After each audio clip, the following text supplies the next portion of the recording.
Okay, good morning everyone. It's about my bedtime in New Zealand, so if I drop off, would you please just wake me up again? I think it's around 10:30 or 11 o'clock at night.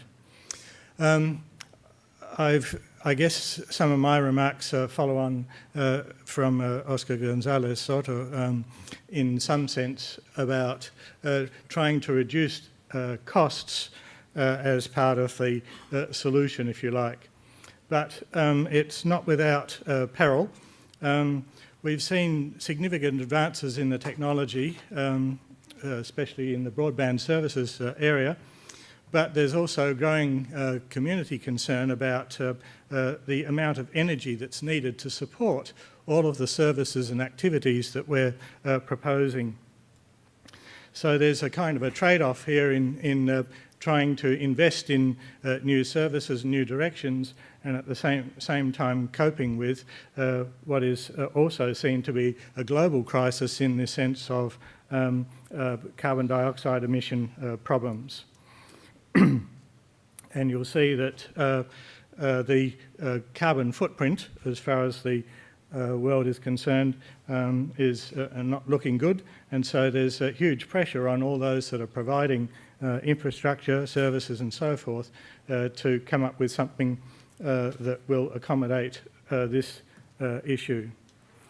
We've seen in the literature in the last, 5-10 years, many different proposals for saving energy in the networks. The wired networks relying on fibre need more power as networks trend towards all optical operation. But nevertheless, there's been a number of people warning about the fact that much of this optical technology is quite hungry for power. There's also been growth in the mobile services in 3G and 4G technologies, and yet the power needed to support all of this mobile infrastructure is also growing quite rapidly. So while ICT has become a major contributor to business innovation, wealth generation and so on, it's become also a major contributor to environmental contamination, both in the production, use and disposal.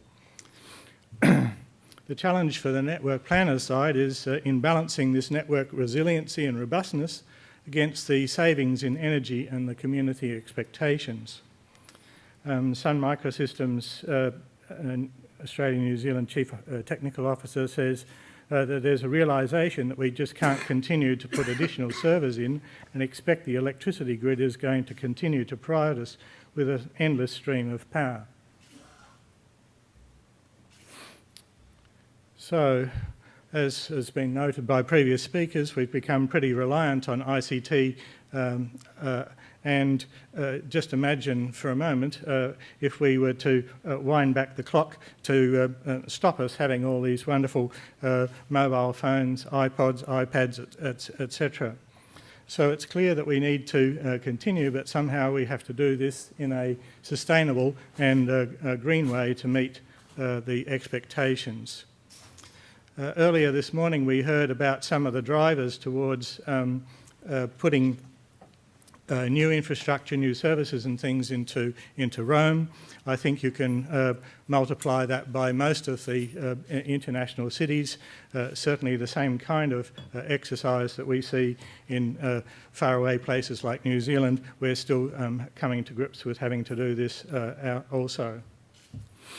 Well, this conference has got lots of technical program material in it, and so I think the big challenge is to see whether we can use the various tools and things at our disposal to address the many different aspects of planning the network as suggested by this big long list of mathematical models, which of course excites some of us and bores others.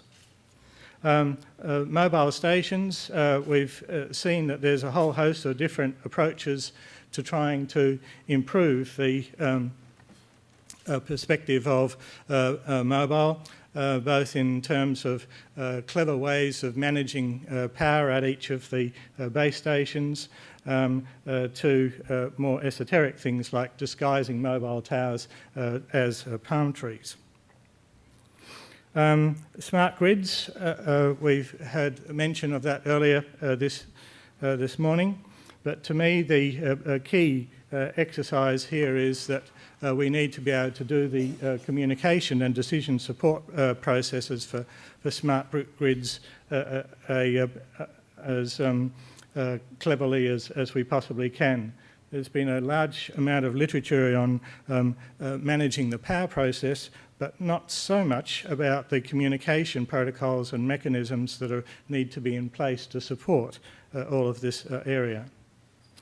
So my conclusions are that they support lots of other industries apart from our obvious communication role, and that energy conservation needs to play a really big part in the coming designs that our network planning community implements. Thank you. Okay, thank you.